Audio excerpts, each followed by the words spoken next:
Kalian suka penasaran nggak sih? Suka merhatiin nggak? Kenapa kalau konten negatif itu biasanya lebih rame peminatnya? Gue pengen kita bahas hal tersebut, kita coba diskusikan juga, teman-teman boleh nanti komentar sepanjang video. Tapi gue pengen sedikit nge-share keresahan gue soal hal tersebut di video ini. Gue akan bahas setelah intro dulu.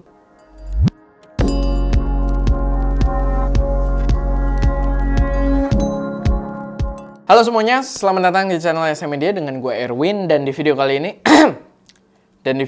ini gue pengen bahas sedikit tentang keresahan gue soal dunia konten kreatif gitu ya, dunia video konten kreatif. Ya mungkin kalau ada salah-salah kata tolong dimaafkan.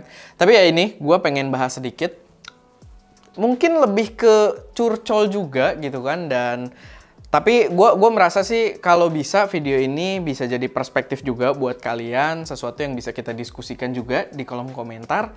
Tapi ya balik lagi, mungkin utamanya gue pengen coba untuk curcol dan ada beberapa insight yang gue tangkep gitu seputar fenomena media sosial ini. Dimana ini mungkin bakal berguna juga buat teman-teman yang mungkin lagi merintis jadi content creator, atau ya di luar content creator pun banyak konten-konten kreatif yang tidak harus jadi YouTuber atau semacamnya gitu ya, yang mungkin berkaitan dengan reach dan juga audience. Mungkin ini bisa jadi insight yang berguna gitu buat teman-teman semua.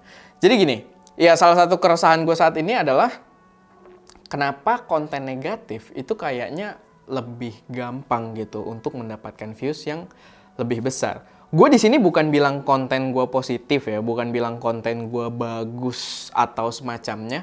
Cuman kadang gue suka mikir ya konten gue juga nggak jelek-jelek banget, tapi kok yang naik, yang orang banyak tahu, yang orang banyak tonton, malah biasanya konten-konten yang konteksnya negatif. Either produksinya bagus atau enggak gitu ya, tapi konten yang bersifat kontroversial. Dan ini udah jadi satu keresahan yang lumayan dalam buat gue pribadi, karena satu perspektif yang bisa kalian lihat, di YouTube aja yang bahas kamera itu udah nggak begitu banyak kalau gue lihat gitu ya. Banyak channel-channel kamera yang, atau mungkin yang utamanya bukan kamera pun gitu ya, channel-channel yang berusaha untuk memberikan review-review kamera, ilmu-ilmu fotografi, videografi, itu udah nggak banyak yang settle gitu, udah nggak banyak yang eksis untuk saat ini. Sekarang masih ada yang masih berjalan itu, kalau gue lihat info fotografi masih ada gitu kan, masih bertahan bareng sama kita. Begitu juga Inside Cam masih suka update, dan Om Fajar udah agak jarang ya. Om Fajar juga suka sharing ilmu-ilmu fotografi, tapi gue sih udah agak jarang lihat dia update. Begitu juga Akadika juga dulu itu sering banget update soal ilmu-ilmu fotografi, dan banyak orang yang pakai juga ilmu-ilmunya, sangat bermanfaat, tapi belakangan agak jarang gitu. Agak disayangkan beberapa konten creator yang sebenarnya punya potensi besar, punya pembahasan yang ilmunya berguna buat khalayak banyak, itu kok kontennya nggak naik gitu. Kontennya kita, para konten creator yang bahas, nggak usah kamera doang sih ya, maksudnya banyak juga gitu, dari ini lain juga banyak, segmen lain. Cuman di sini kita pengen ngangkat soal pembahasan kamera, itu sangat disayangkan karena hustling banget gitu. Bener-bener susah banget untuk menaikkan growth-nya, untuk menaikkan audiensnya. Bahkan ada juga dari Om Budi ya, foto.co.id, itu benar-benar gue lihat sih udah nggak update gitu. Gue benar-benar udah nggak lihat di channelnya ada update-update terbaru. Padahal ya kontennya sangat berguna. Dulu juga kita banyak belajar dari konten mereka gitu. Cuman ya balik lagi, kita agak sulit, gue pun mewajarkan gitu, agak sulit buat settle karena penontonnya nggak sebanyak itu. Nah kenapa? Gitu. Ini jadi satu keresahan, kenapa kita yang berusaha untuk memberikan update-update yang menarik, memberikan edukasi-edukasi, itu kalah dengan channel-channel atau video-video yang konteksnya negatif, penuh dengan kontroversi, dan lain sebagainya. Oke, kalian boleh taruh pendapat kalian di kolom komentar. Mau mungkin kritik gue juga, mungkin videonya kurang ini, mungkin kurang konsisten, mungkin emang videonya nggak menarik, pembawaannya kurang bagus, dan lain sebagainya. Silahkan gitu, nggak ada masalah. Kita pun masih banyak berkaca dari komentar-komentar kalian. Kalian silahkan taruh pendapat kalian di bawah. Cuman gue udah ada beberapa insight yang menurut gue ini bisa jadi cerminan juga untuk kalian kalau kalian adalah content creator bisa mengambil langkah yang mungkin tepat ke depannya, atau kalian sebagai audiens pun di sini ada peran yang gue minta untuk kalian ketahui gitu. Kenapa konten kontroversial atau konten negatif kita sebut itu kadang dapat atensi lebih banyak. Di sini sih gue nulis kadang dapat atensi lebih banyak, tapi mostly dapat atensi lebih banyak. Mostly mereka mendapatkan views lebih besar, engagement lebih kuat. Kira-kira kenapa? Dan kita juga udah banyak ngomong di SM Media kan timnya ada banyak ya. Kita ada channel Nyanteh juga. Sekarang ada channel baru juga untuk bahas otomotif. Kalau kalian kepo, silahkan main Sotoy Motif. Hostnya ada teman gue, Abraham, dan silahkan disupport juga gitu. Silahkan kasih kritik dan sarannya. Kita sering diskusi gitu kan. Karena kita hidup dari media sosial ini. Kita harus gimana caranya biar dapat views yang settle gitu kan, views yang bagus. Dan salah satu kesimpulan yang gue ambil itu karena sifat audiens, sifat netizen mungkin ya yang kalian lebih akrab dengernya gitu kan di telinga kalian, netizen itu lebih suka mengkritik daripada mengapresiasi. Oke, di sini gue bukan haus apresiasi, minta kalian untuk appreciate video gue terus. Enggak, gue juga nggak butuh yang kayak begitu gitu. Cuman di satu sisi memang audiens itu lebih gampang ketika mereka ngelihat hal-hal yang salah dan mereka mengkritik gitu. Lebih niat, jarinya lebih niat untuk gerak, untuk mengkritik, menghujat dan lain sebagainya dibandingkan untuk mengapresiasi kayak gitu. Sehingga lucu gitu, beberapa kali kita pun ngerasain gitu ya, kita kalau bikin konten ada hal yang salah di dalam konten kita, itu yang kritik niat-niat banget gitu, panjang-panjang banget. Tapi ketika kita memperbaiki konten kita buat untuk lebih memuaskan audiens, ya udah, komennya nggak banyak gitu. Mereka ya udah merasa oh udah cukup, ya udah nonton doang, tidak ada interaksi, tidak ada apresiasi. Ada beberapa banyak juga gitu. Kita sangat berterima kasih pada teman-teman yang udah keep komen terus gitu kan di video kita. Cuman ya nggak serame ketika kita melakukan kesalahan gitu. Karena audiens lebih suka mengkritik. Begitu juga lebih suka untuk bergosip, mencemooh gitu kan, dan ya udah menyerang si konten creator. Gua rasa itu yang membuat konten-konten kontroversial itu jauh lebih gede karena mereka mendapatkan, kalau kita berbicara sosial media ya, di dalam video mereka atau di dalam konten mereka mendapatkan interaction yang luar biasa.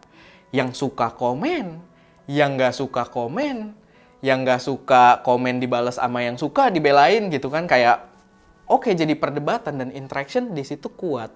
Dan itu yang menyebabkan konten-konten negatif atau konten-konten kontroversi itu punya reach yang lebih luas. Karena platform melihat kalau kontennya lebih hidup gitu penontonnya gitu. Interactionnya lebih kuat.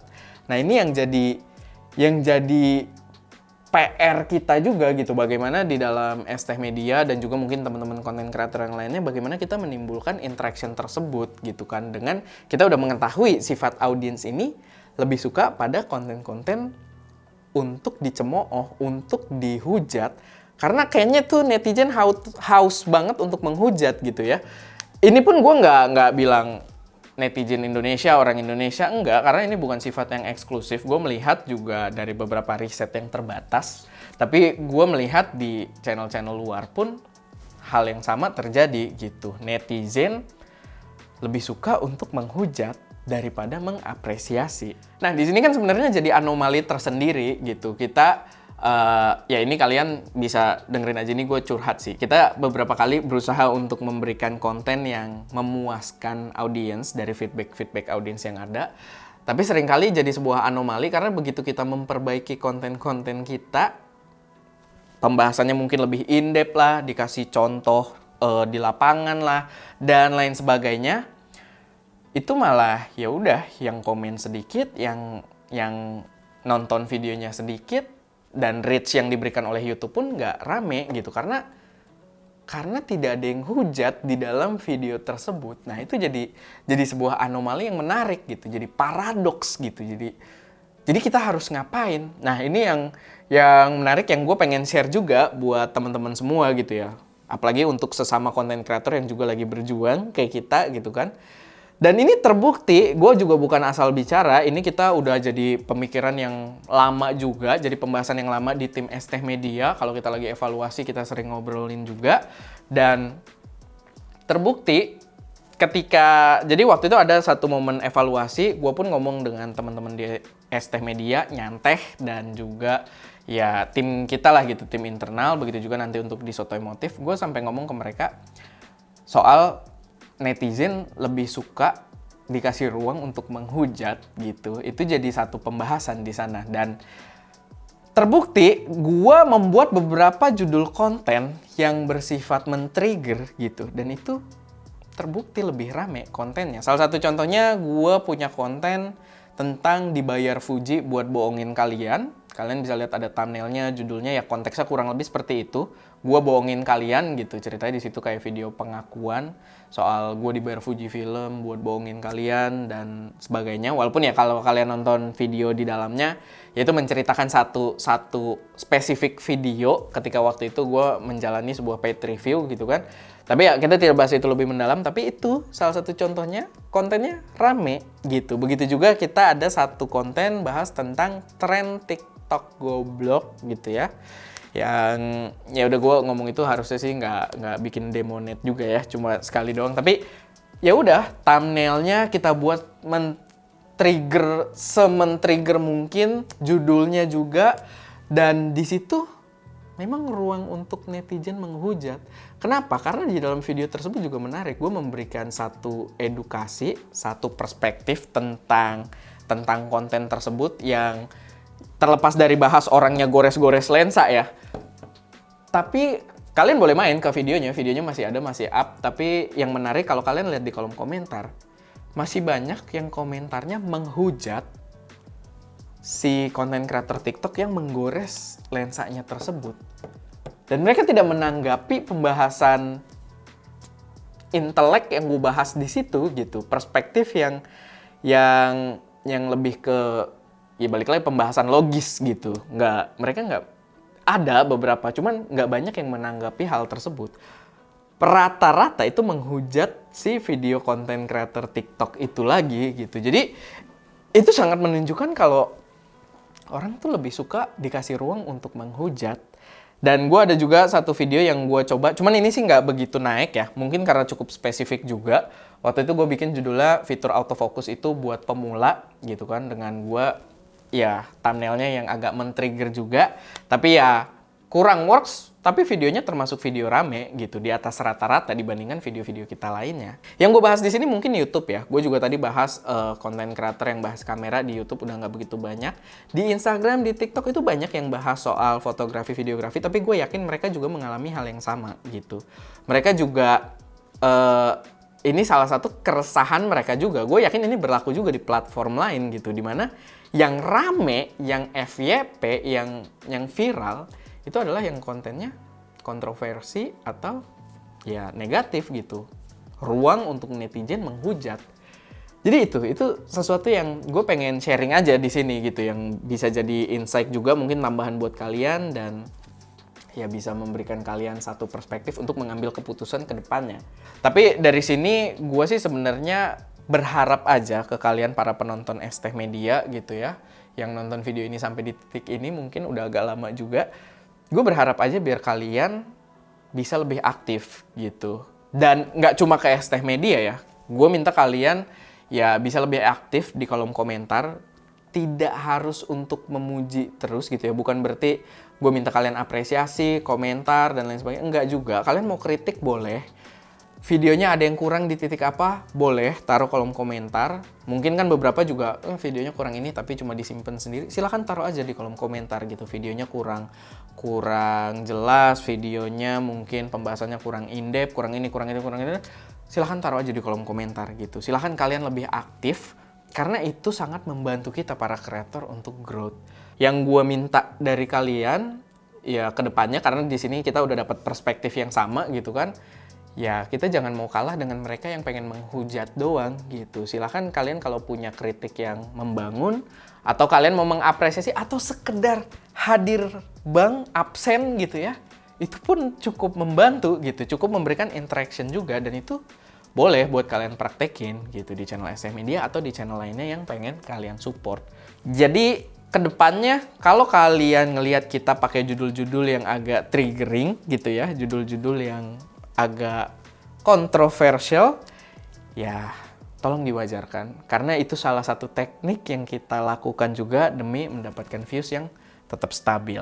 Kayak gitu. Dan ya gue sih berharap dengan adanya video ini kalian udah nonton, kalian bisa support kita juga dengan tulis di kolom komentar, entah mau kritik, mau sekedar hadir atau apapun silahkan gitu. Tapi lebih bagus sih memang yang sifatnya diskusi gitu di dalam kolom komentar. Dan gue sangat berharap biar kita yang, ya gue sih nggak mau meninggikan diri ya, tapi paling nggak gue pengen komunitas kreator yang memberikan konten-konten yang cukup edukatif gitu ya. Apalagi pada spesifik genre tertentu, kayak sekarang genre kamera gitu kan, fotografi, videografi, itu udah susah banget buat growth di YouTube. Dan gue berharap ya kedepannya kalian bisa support dan banyak channel-channel fotografi yang terbantu juga gitu, channel-channel fotografi, videografi, begitu juga lahir channel-channel baru itu pun sangat bagus gitu menurut gue. Cuman ya balik lagi, kita jangan mau kalah dengan konten-konten yang sifatnya cuma ruang untuk hujatan doang gitu, cuma hal-hal yang sifatnya negatif kayak gitu. Nah itu yang pengen gua bahas di sini gitu. Itu pesan yang pengen gua sampaikan di sini gitu buat teman-teman untuk bantu support terus dalam komunitas ini. Begitu juga ya channel lain yang mungkin kalian beda kategori tapi kalian merasa harusnya cukup rame, ya silahkan disupport gitu, silahkan komentar, share dan lain sebagainya gitu. Tolong diapresiasi mereka yang bikin konten yang cukup bermanfaat buat orang lain, kayak gitu. Oke, segitu aja sih gue sedikit sharing, sedikit perspektif gue. Balik lagi gue tertarik buat denger juga pendapat dari kalian. Gue tertarik buat lihat perspektif kalian seperti apa. Atau kalian punya solusi-solusi untuk mengakali algoritma ini atau mengakali psikologis audiens ini yang mereka lebih suka menghujat gitu kan. Silahkan taruh aja semuanya di kolom komentar. Dan ya, itu aja sih buat video kali ini. Semoga bermanfaat, semoga bisa memberikan insight tambahan dan bisa menambah perspektif kalian seputar dunia sosial media saat ini. Dan ya itu aja. Gue Erwin di belakang kamera Ska. Dan jangan lupa untuk berkarya